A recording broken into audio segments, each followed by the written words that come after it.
दोस्तों, एक लड़के की शादी होती है और शादी के बाद वह अपनी दुल्हन को लेकर वहां से विदा होता है। अब गाड़ी के अंदर केवल 3 लोग होते हैं, एक ड्राइवर, दूल्हा, दुल्हन। तभी जब गाड़ी उस गांव से, जिस गांव की दुल्हन रहने वाली थी, वहां से लगभग 10 किलोमीटर की दूर जाती है तो एकदम से पति पत्नी की आपस में बात करने की आवाज़ उस ड्राइवर को सुनाई देती है। और उसके बाद वह गाड़ी का म्यूजिक तेज करता है और उस बैक मिरर को भी हटा देता है, जिससे वह उन्हें देख न सके। सोचता है कि नई नई शादी हुई है, कुछ प्यार भरी बातें कर रहे होंगे, मैं डिस्टर्ब क्यों करूं। ऐसा सोचकर वह ऐसा कर देता है, लेकिन जैसे ही गाड़ी वहां से लगभग 15 किलोमीटर आगे चलती है तो उसी दौरान अचानक से दुल्हन की जोर से चीखने चिल्लाने की आवाज़ आती है। और जैसे ही ड्राइवर पीछे मुड़कर देखता है तो उसके होश उड़ जाते हैं और वो एकदम परेशान हो जाता है और तुरंत गाड़ी के ब्रेक लगाकर दूल्हे के पिता के पास फ़ोन कर देता है। क्या हुआ था ऐसा जो दुल्हन चीखने चिल्लाने लगती है? दोस्तों, आइए इस कहानी के माध्यम से इस वीडियो को समझने की कोशिश करते हैं। लेकिन वीडियो में आगे बढ़ने से पहले आप सभी से एक छोटा सा रिक्वेस्ट है, यदि आप वीडियो को अभी तक देख रहे हैं तो वीडियो को लाइक कर देना और चैनल को सब्सक्राइब कर देना, ताकि मेरा हौसला बढ़ता है। तो दोस्तों, आज की जो कहानी मैं आज आपको बताने जा रहा हूँ, ये उत्तर प्रदेश के इटावा के अंदर एक गाँव के अंदर एक लड़का रहता करता है, जिसका नाम है टिंकू। टिंकू जो कि पढ़ाई लिखाई करके अब इस योग्य हो गया कि वह शादी कर सके, और उसके पिता उसके लिए लड़की ढूंढ रहे थे।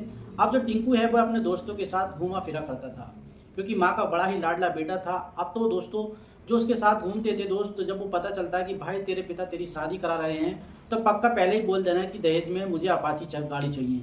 अब इस बात को सुनकर ये तो दूल्हा होता है, वह कह देता है कि पापा पक्का मुझे अपाची बाइक चाहिए।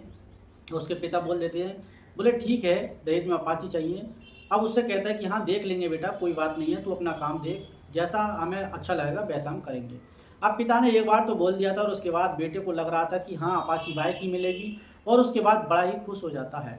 अपने दोस्तों में इस बात की तो जो है पूरी तारीफ करता है कि मुझे अपाची बाइक मिलेगी, और वह काफ़ी तेज़ भागा करती है, ऐसा सोचता करता था वो लड़का। और दोस्तों वो सब बातचीत करता रहता है। धीरे धीरे उसके लिए एक लड़की ढूंढ ली जाती है। लड़की का नाम होता है ज्योति। और ज्योति देखने में काफ़ी ज़्यादा खूबसूरत और समझदार, सुंदर, संस्कारी लड़की थी। अब यहाँ पर जब लड़के के पिता यानी कि जो टिंकू के पिता शिवराज होते हैं, ये ज्योति को अपने बेटे के लिए देखता है तो देखते ही उसे पसंद कर लेता है, क्योंकि उसके अंदर वो सारे गुण संपन्न होती है, उसे अपने घर की बहू के लिए चाहिए थे। दरअसल यहाँ पर शिवराज तो होता है, वैसे तो उसके पास पैसा है, लेकिन पैसे को बड़ा ही सोच समझकर खर्च किया करता था, खर्चों से बचा करता था, यानी कि फिजूल के खर्चे बिल्कुल नहीं किया करता था।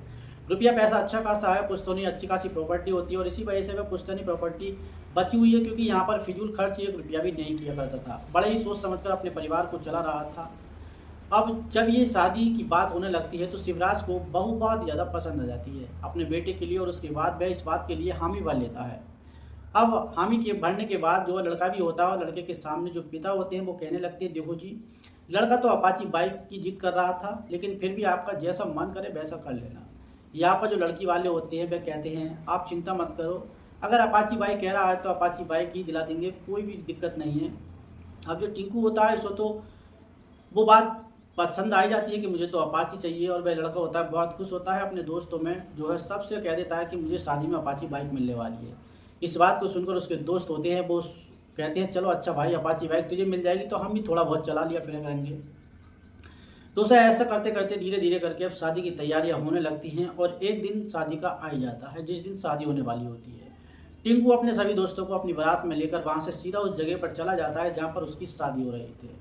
और ये दिन जो है 14 फरवरी 2026 का था। 14 फरवरी 2026 को टिंकू बारात लेकर लड़के के घर पर जाता है, लड़की के।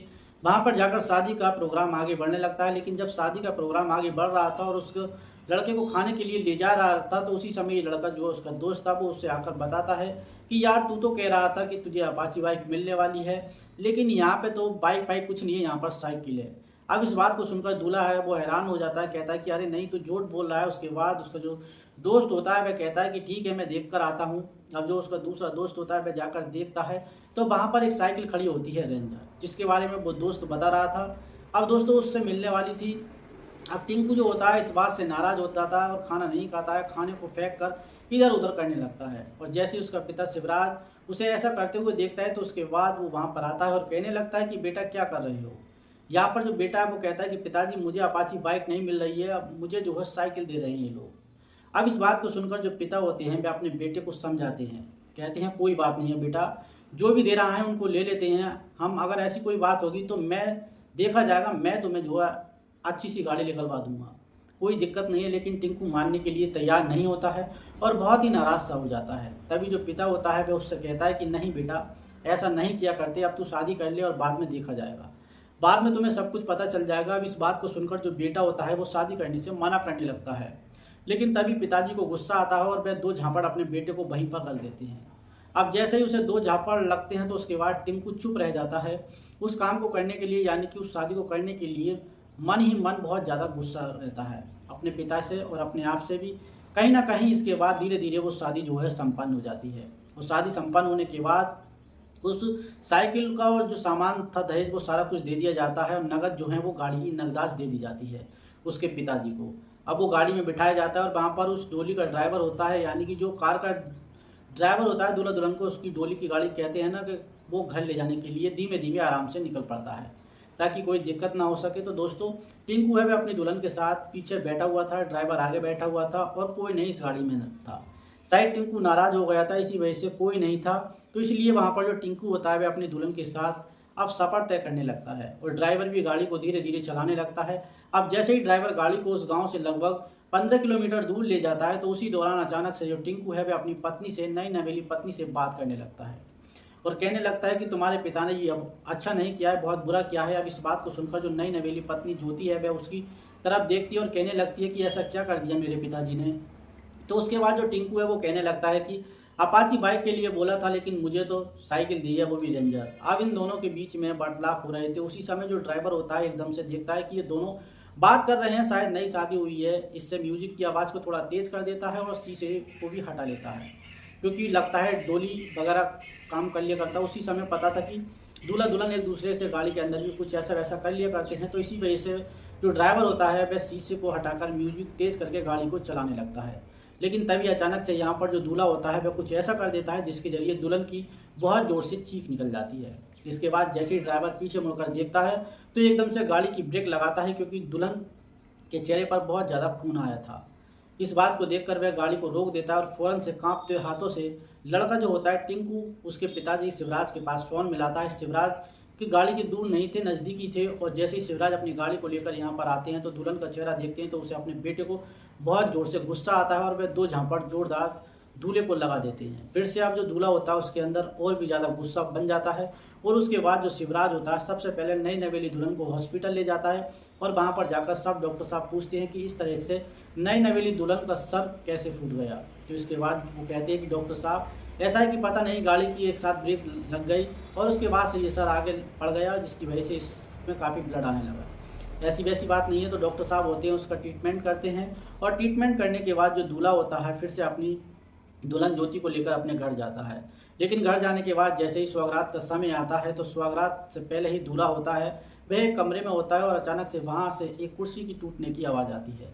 और जैसे ही कुर्सी के टूटने की आवाज़ आती है तो जोर से रिश्तेदार जो आए होते दूर से दरवाज़ा खटखटाने लगते हैं, लेकिन अंदर से ना तो कोई रिस्पॉन्स मिलता है और ना ही जो है टिंकू होता है वो कोई जवाब देता है।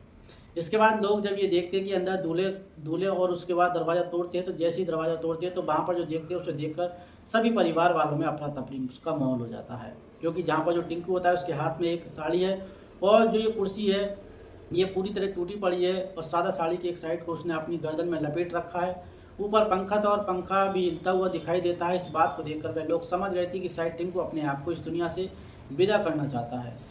जब सभी लोग ये बात होने लगती हैं तो दुल्हन भी घर के अंदर थी और जैसे ही दुल्हन ये बात देखती है कि ऐसे ऐसे हो रहा है तो उसके बाद फ़ौरन से वह आती है और इस बात को देखकर पूरी तरह से हैरान हो जाती है।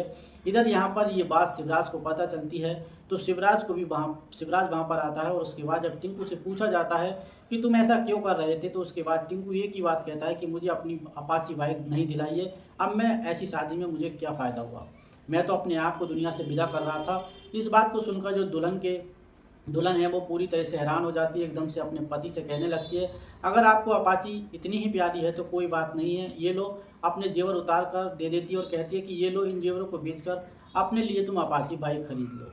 उसके बाद वो लड़का होता है वहाँ पर हैरान तो हो जाता है। अब दूसरे दोस्तों वो ले लेता है और आपसे प्यार किया करती हूँ, ऐसा जैसा आपने किया है ऐसा आपके बारे में नहीं सोचना चाहती है। वो काफ़ी देर तक खड़ा रहता है, वो सोचता है, सब कुछ देख रही होती है और उसके मन में अंदर इस बात के गहरे सोच विचार कर रही होती है कि अगर आज इसे ऐसा कुछ हो जाता तो लोग मुझे ही नाम रखते कैसी कैसी वजह से इसकी पति जो है इसे छोड़कर चला गया। जब इसे अपाची बाइक चाहिए थी तो उसके पिता को ये बात समझनी चाहिए थी। दरअसल यहाँ पर जो लड़की थी उसे पता था सारी बात और उसने टिंकू को बताया था, लेकिन टिंकू अपने पिता से गुस्सा था।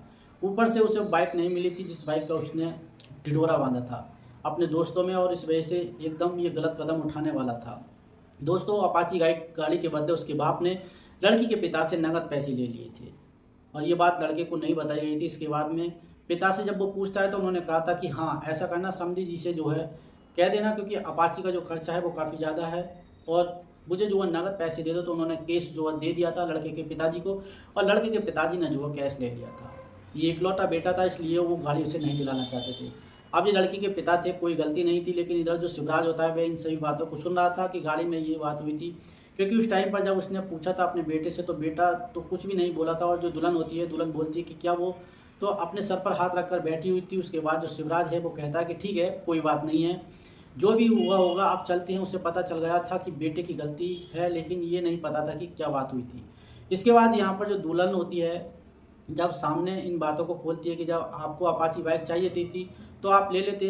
आपने ससुर कहती है कि ससुर जी, अगर ऐसी बात थी तो आप उन्हें दिलाई क्यों नहीं, क्योंकि यहाँ पर जब उनकी मर्जी है, यही बच्चे हैं, इतने थोड़े हैं जितने आप समझ रहे हो। इस बात को सुनकर पिता को भी आंखें खुल जाती है और वह अपने बेटे से माफ़ी मांगता है। कहता है, बेटा मुझसे गलती हो गई, जो मैंने बार बार तुम्हारी भावना को ना समझकर तुम पर हाथ उठाया था, और आगे से ऐसा कुछ नहीं होगा। तुझे अपाची ही बाइक चाहिए ना, तो बहू के गहने को बेचने की कोई ज़रूरत नहीं है। जिस दिन तू कहेगा उस दिन मैं अपने ही पैसों से तुझे अपाची बाइक दिला दूंगा। लेकिन मेरी एक बात सुन ले, कुछ भी मैंने किया था वो क्यों किया। इसके बाद जो दूल्हा होता है टिंकू वह अपने पिता की तरफ देखता है और ये इशारा था कि बताओ ये सब कुछ क्यों किया।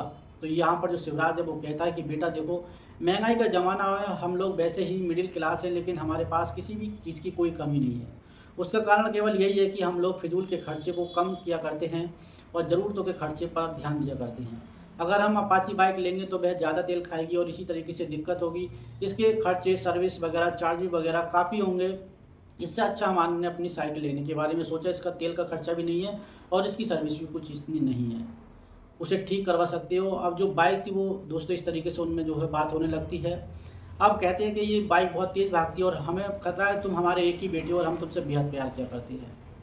तो इस बाइक को वो मना कर देते हैं। अब दोस्तों, अब वो शर्त होती है कि इसके लिए तेल और उसके मेंटेन का खर्चा तुझे ही भुगतना पड़ेगा।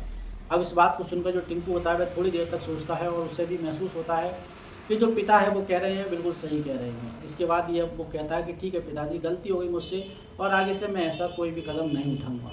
इसके बाद सब कुछ शांत हो जाता है घर के अंदर ही, जबकि ये यहाँ पर लड़की चाहती थी अपने माता पिता को बुलाकर उसे यहाँ पर जो है जा सकती थी और बहुत बड़ा बवाल इस घर के अंदर कर सकती थी। लेकिन माता पिता को ये पता तो चलता है, पर बाद में पता चलता है उससे पहले लड़की सारी बातों को मैनेज कर लेती है। और जब यहाँ पर जो टिंकू होता है वह स्वागरात के लिए उस कमरे के अंदर चला जाता है जहाँ पर लड़की बैठी हुई थी। उसी दौरान जो टिंकू होता है वह उससे कहने लगता है कि माफ़ कर दो, मुझसे गलती हो गई, गाड़ी में मैंने जो कुछ भी तुम्हारे साथ किया था वो गलत किया था। दरअसल गाड़ी में जब ये आपस में बात कर रहे थे तो उसी समय पिता का गुस्सा उसने अपनी पत्नी पर निकाल दिया था, जो कि नई नवेली पत्नी थी। उसने उसको हाथ मारा था और हाथ के अंदर उसके ऐसा कड़ा था, जो कड़ा सीधे उसके माथे पर लगा जिसके चेहरे पर खून ही खून हो जाते हैं।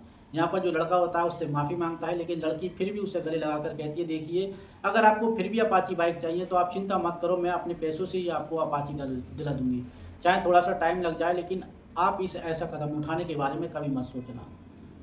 तो फिर अभी जो मुझसे अलग हो जाओ, मैं तुमसे कोई भी ताल्लुकात नहीं रखना चाहती और फिर आज मैं अपने घर चली जाती हूँ, क्योंकि अगर बाद में मेरे साथ कुछ ऐसा होता तो मेरी ज़िंदगी तो पूरी तरीके से बर्बाद हो जाती।